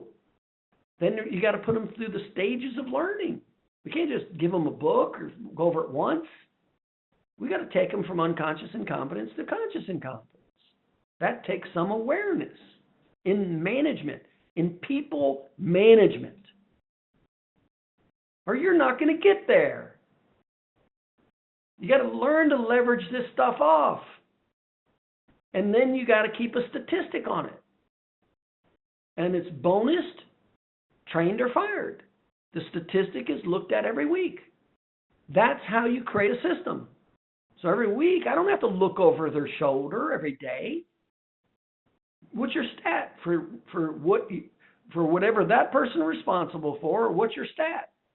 There's a minimum expected results. If you're terrible and you're not even good at it, something will happen, but it won't happen if you don't even do it. And then there's the bonus. We'll give bonuses for them for their positive results. You always have to have a positive feedback loop, and that's why you never give group bonuses. You'll be guaranteed that you're going to piss somebody off. The person who's doing most of the work is going to get pissed off. There's always somebody that's going to carry everybody. That's why you never give group bonuses. You may give group recognition or group awards, but never a cause and effect relationship with group bonuses. That's why. You're guaranteed to piss people off and decrease productivity. So, having said that, we want to send out one video. Now, it doesn't have to be a video. Obviously, the best way to do it is a video of the doctors. And we cover how to do this very simply from a webcam.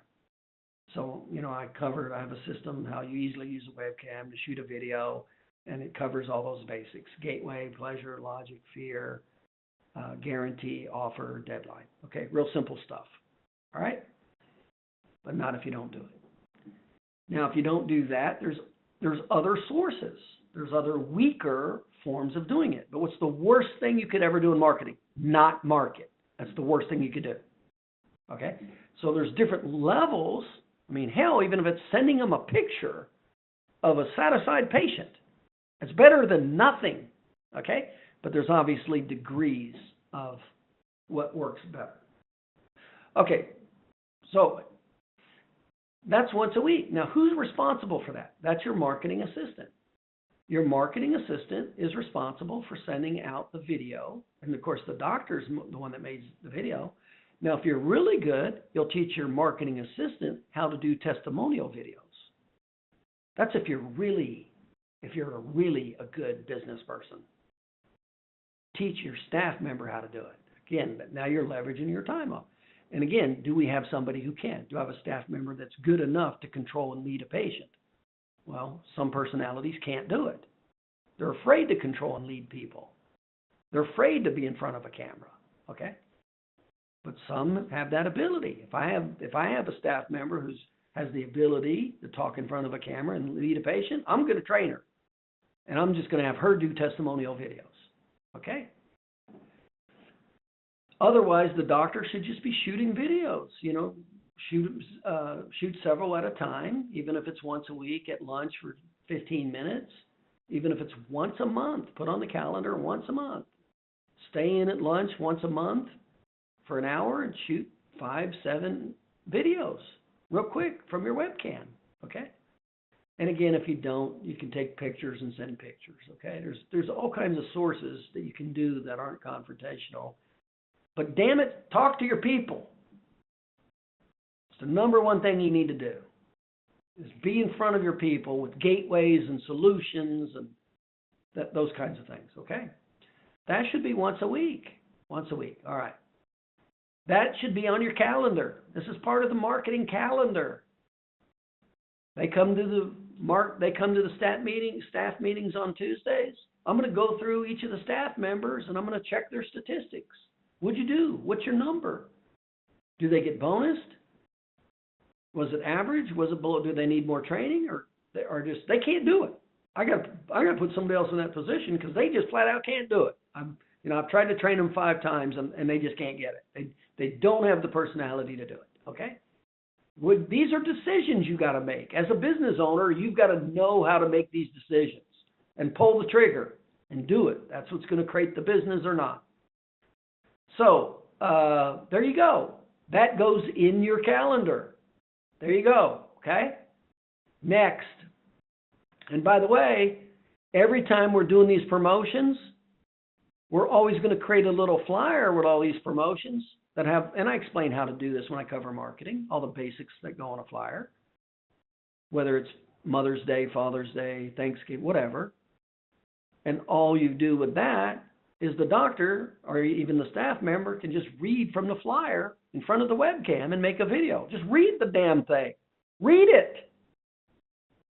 Take that video and send it. You always will promote that event, okay? Internally first, patient second, okay? And again, I cover these individually and in great detail. This is like a big picture overall marketing calendar. Okay, so so what's on our calendar right now? Well, every 2 weeks or once a month, we got a major marketing event once a month. So if we only had one other marketing event a month, we just covered our category of two events a month, okay? And we're on our way.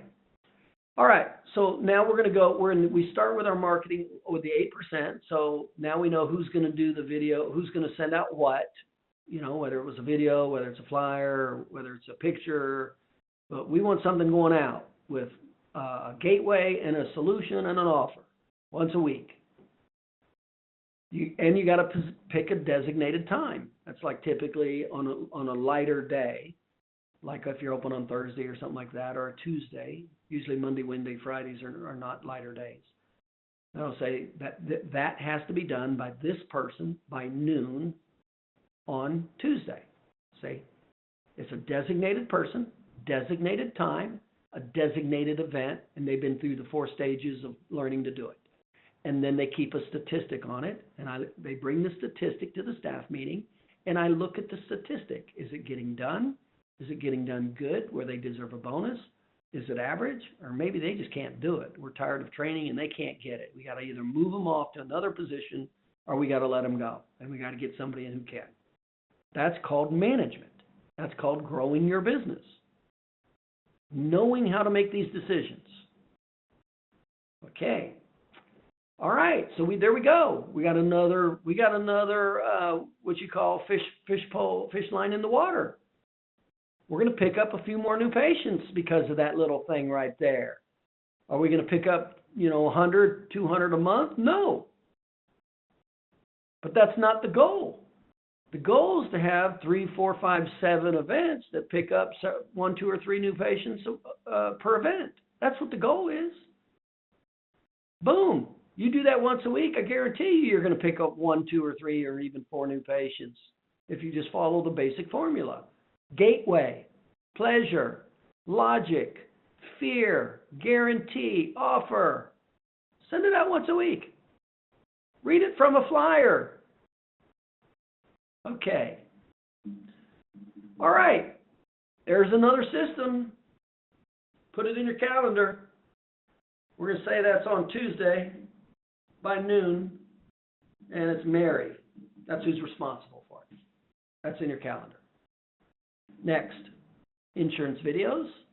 Well, you just got to do them. You just get the insurance videos, do the voicemails, get them uploaded, SEO them, put them into your, and then we want to put them on Supercharger with the blog, and I explain how to do that.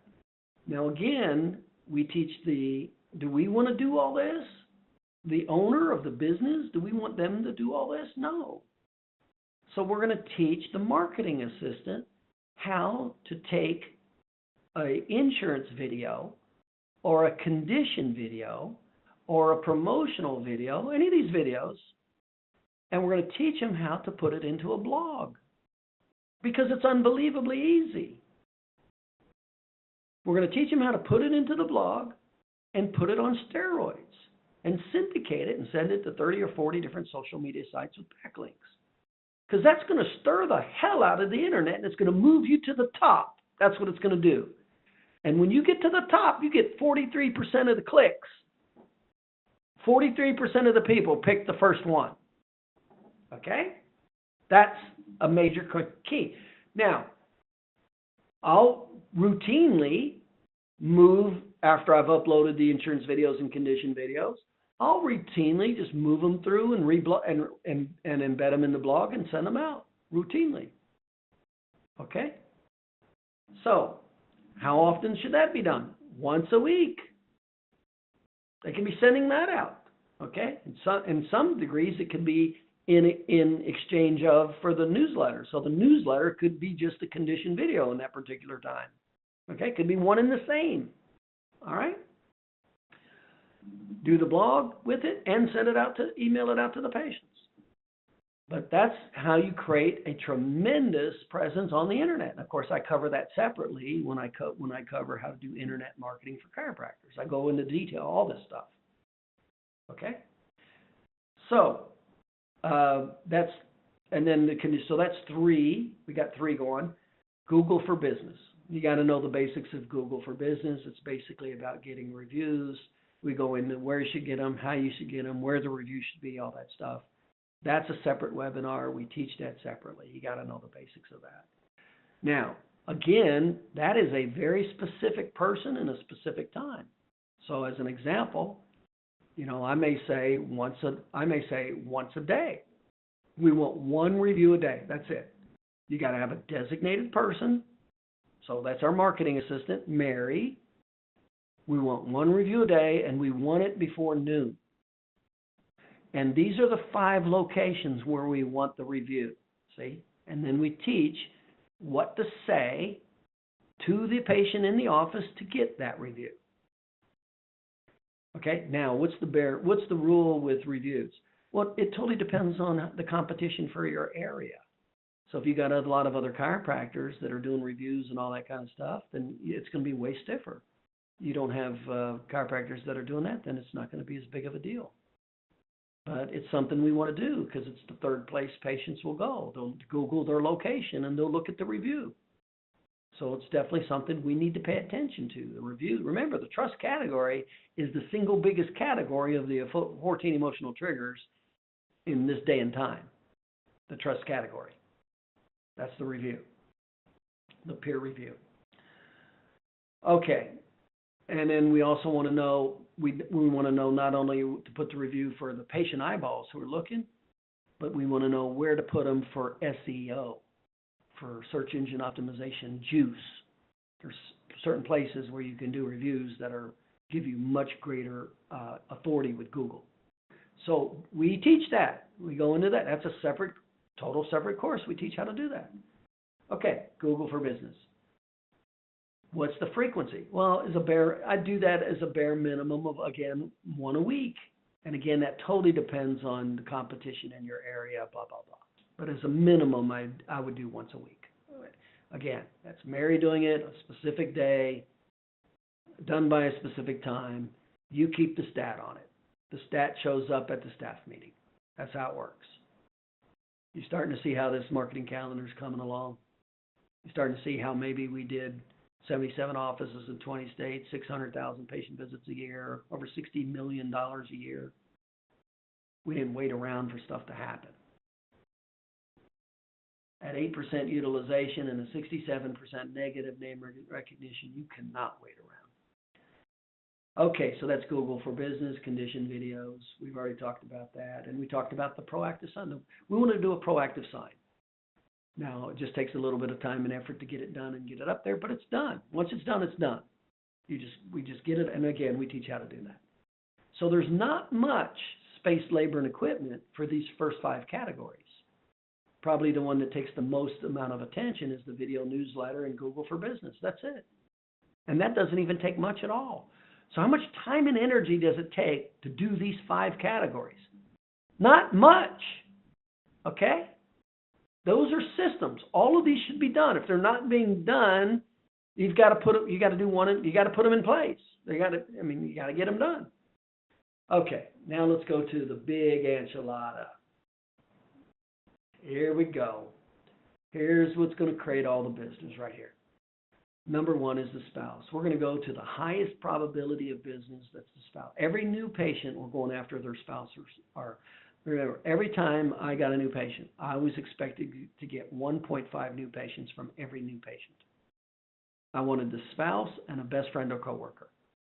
That's the mentality I had every time I expected to keep that patient and get 1.5 new patients from that patient. Their spouse, significant other, high circle of influence, coworker, best friend. And these were the systems to do it. Okay, so this goes into the marketing calendar, spouse. Well, when is it done? Remember, you have to have a specific person. It's got to be a specific time. It's got to be trained in. It's got to be accountable. It's got to be statted. You bring the stat to the staff meeting. That's how you know if it's getting done or not, or how well it's getting done.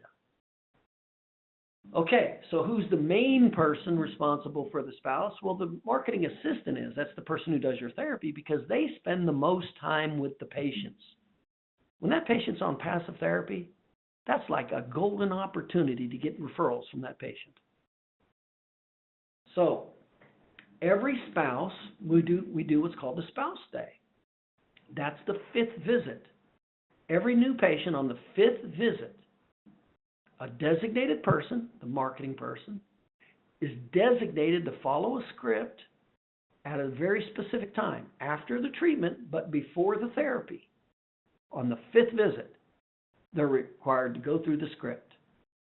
And the script is essentially a short educational sales script to get the spouse, number 1, to see if the spouse has a gateway problem, and then to book them to bring them in with the existing patient as a new patient at a pretty good discount, and do a third-party book.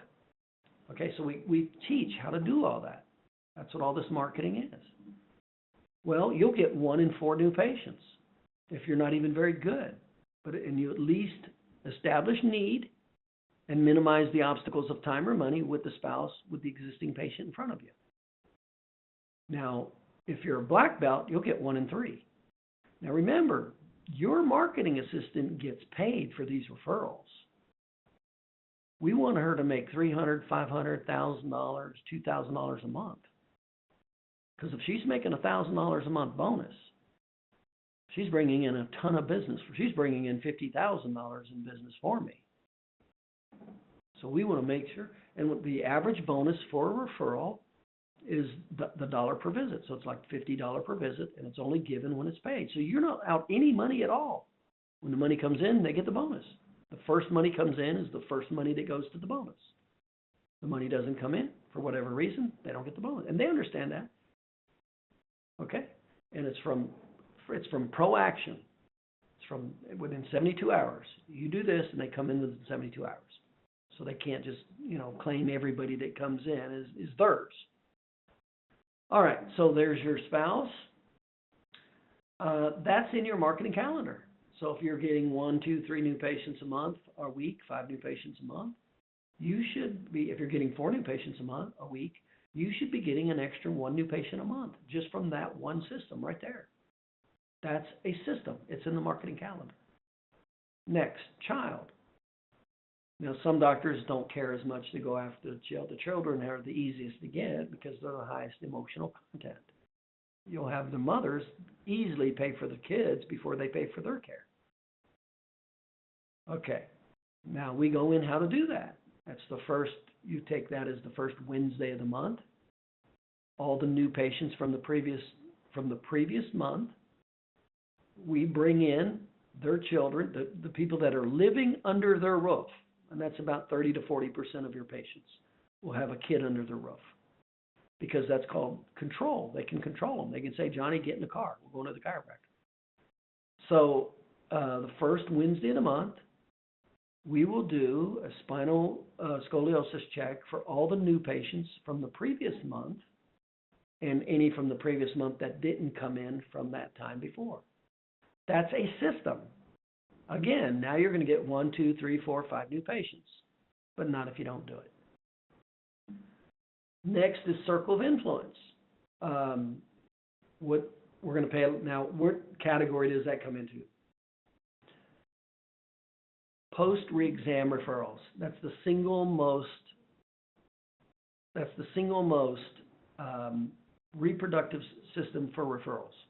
In other words, that one system, the post re-exam referrals, you should be getting more regular new patients from that system than any other system. Why? How many re-exams are you doing? You should be doing 1, 2, or 3, or 4 re-exams a day. That means your staff members asking for a referral 1, 2, or 3, 4 times a day. In other words, after every re-exam, your staff, the marketing assistant, goes through a script with that person. You did the re-report. So you did the re-exam. They come in the next visit. You do the re-report. When you're done with the re-report, they go over to the therapy. She does the referral script. It's essentially an educational sales script for their circle of influence. Spouse, mother, father, brother, sister, best friend. That's how it works. Referral. Again, you'll get 1 every 4 patients. You'll get 1 new patient to every 3 patients, 1. This stuff adds up. So if you're doing 1 re-exam a day, which is a pretty low practice if you're doing that, and that's 5 times a week, you just added another new patient that wasn't looking for a chiropractor. All of these start adding up. A little here, a little there, a little here, a little there. Now remember, we know how to keep them when they come in. We know how to do patient education. We know how to keep them. All this stuff starts adding up fast. Next is the reactivations. Now that's a very specific person, very specific. In other words, you can pick once a week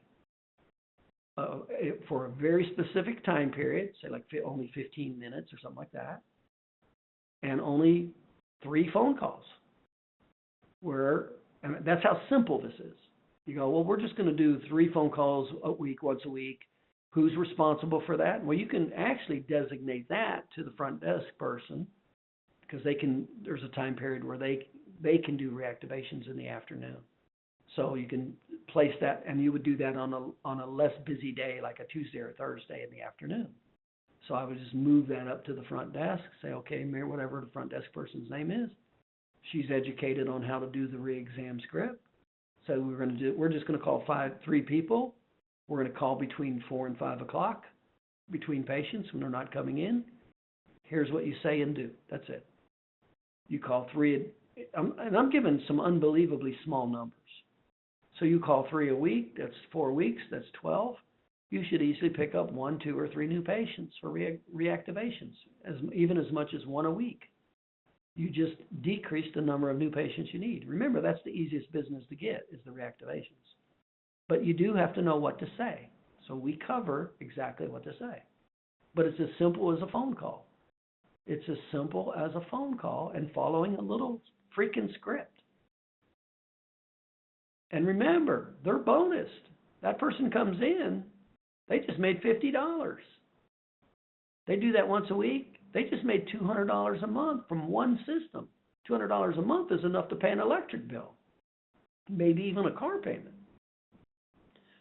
Okay, now you have the in-office monthly promotion. The in-office monthly, all of this is in the marketing calendar. This is what's happening. This is how you fulfill your marketing calendar. You see, we're getting little patients here and there, here and there, here and there, here and here. They're starting to add up pretty fast. Once you have 3 or 4 systems and they're kicking off 1, 2, or 3 new patients a week, you're done. Then, especially when you know how to keep them, you better learn how to hire and train other people. So that's reactivations, in-office monthly promotion. We already put that in the calendar. That's whether we do a food day, Mother's Day, whatever, okay? And essentially it's educational sales, going after that circle of influence, whatever it is. And then we just put a bow on it and tie, whether it's a, Patriots Day, Mother's Day, Father's Day. So the surrounding is just fluffed up a little bit to correspond with the event. That's essentially. But it's always educational, gateway, educational sales, circle of influence. Okay, see how easy this gets once you know it? Now you got the big enchilada, the VIP Educational Sales Center. And if you learn educational sales, remember, that's the single most important skill you can ever learn in any business, educational sales. Once you know how to create business, you become the owner. That's a fact. So we'll start with the 20 percenters. Who are the 20 percenters in the business? Remember, you should know that. Who's the 20 percenters? And then every 2 weeks, we'll do a VIP, even if it's once a month, but especially if you have associate doctors. I always had my associate doctors do a educational sales operation every 2 weeks. Between everything we're doing here and the educational sales, the associate doctors were full. They had more business than they physically wanted. VIP educational sales. Now remember, the best opportunities with circle of influence, but can I do an educational sales presentation to totally cold calls? Yeah. I'll sign up 7 out of 10 people. There's 7 out of 10 people in that audience. Now remember, probably before getting that audience, I had them fit out a little slip to see if they had back pain, neck pain, headaches, or arthritis, or an old auto injury. If they did not have any of those, they were not invited.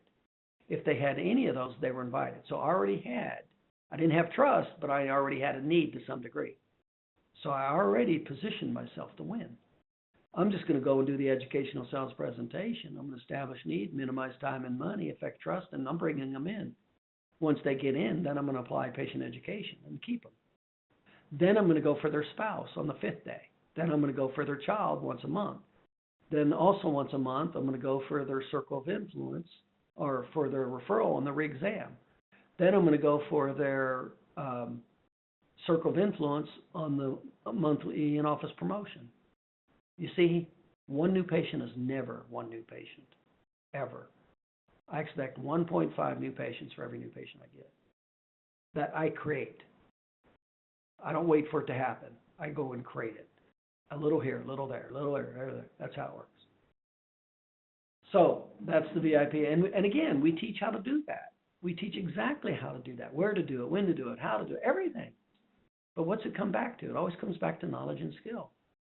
If you don't have the knowledge and you don't do it, you're stuck with 8% that don't want to stick around very long. And now you're seeing 60, 70 visits a week. Whatever. Lucky if you see that. You know educational sales and you apply it, you get more business than you physically can handle. So I've already listed way more, systems. But the great news about these systems is they're all of these are educational sales systems that I just covered. That's how important educational sales is. You have to know how to establish need. You have to know how to minimize money. You have to know how to minimize time and then to affect trust. Everything about the success of your practice is going to depend on your knowledge, your skill, and ability to do that. If not, you get 8%. You get nothing, go home. You deserve not much. And the people who do get rich have massive practices, hire associate doctors, work part-time or not at all, and get rich and help a lot of people. Help a lot more fun, as you already know, seeing 50, 60, 70 patient visits a day than 5. 5 patients a day will just wear you out. It's terrible to sit in that office and have nothing to do. That'll drain your damn energy and wear you out in no time. So, that's the marketing calendar. So we covered what goes in, the principles of the marketing calendar, what goes in first, what goes in second, what goes in throughout the week, monthly, and the systems of how to do it. Now, if you want to add in any other cold call advertising, so this is the last time. Now we'll come over to the worst category that you should never have to do, cold call advertising. Google pay-per-click, Yelp advertising, newspaper flyer, insert, direct mail campaign, discount bulk mail, radio, TV, okay? That's the stuff you should never have to do. That's how you fulfill a calendar. And it doesn't take much knowledge. There's a lot of diversity. But the actual core of it is understanding educational sales, how to establish need, minimize time or money, because that's wrapped. It's wrapped several different ways. And then combined with circle of influence categories. And then, that's how you fill out your calendar. So there's multiple things going on regularly. Every time you come in your office, I mean, there's a referral that's going to be asked for. Might be a promotion going on for the promotion of the month. Might be a child promotion going on. I mean, every day there should always be multiple things happening besides treating patients. Multiple things, meaning with marketing. You know, that's leading up. Maybe I'm on the first contact with the patient, and I know I'm going to have to get through 3 before I'm going to possibly get their family member in as a friend. You see? So that's what happens. So you have specific people doing specific chores that are trained to do it for, and then you look at the stats. And that's what I did. I learned how to hire the right people that could do it, number 1.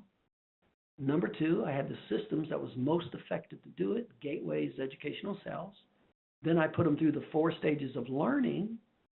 I didn't just throw a book at them and say, or go over it one time and expect them to know it. Took them from unconscious incompetence to conscious incompetence. Let them loose. We kept statistics on it. I looked at the statistics every week. And, okay, do you get bonused on it? Do we need more training?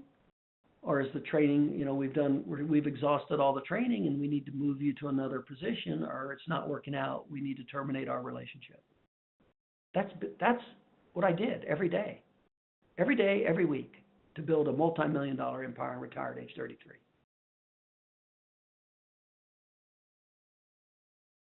That's your marketing calendar right there.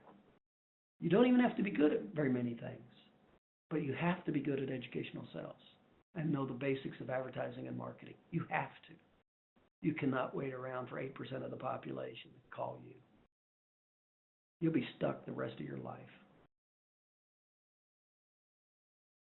Okay, let me leave it like that. Again, if you were one of the clients that did not hear the first part, you missed the most important part. I'll have it out in a video. I'll put part 1 and part 2 and have it out in a video. I may break it up even into 3 parts. But this is how, and then of course we teach all of these. I do webinars on these. I do seminars on these. I go into detail every one of these damn things I covered on how to do it. And then you combine that with patient education, learn how to be a good pick and train and be a manager, make sure all these systems are moving, and get the hell out of the way, because it's going to explode. Don't be dependent on advertising. be dependent on what you can create. That's the only thing you can control, is what you can create. Everything else should just be gravy. Look at everything else as gravy.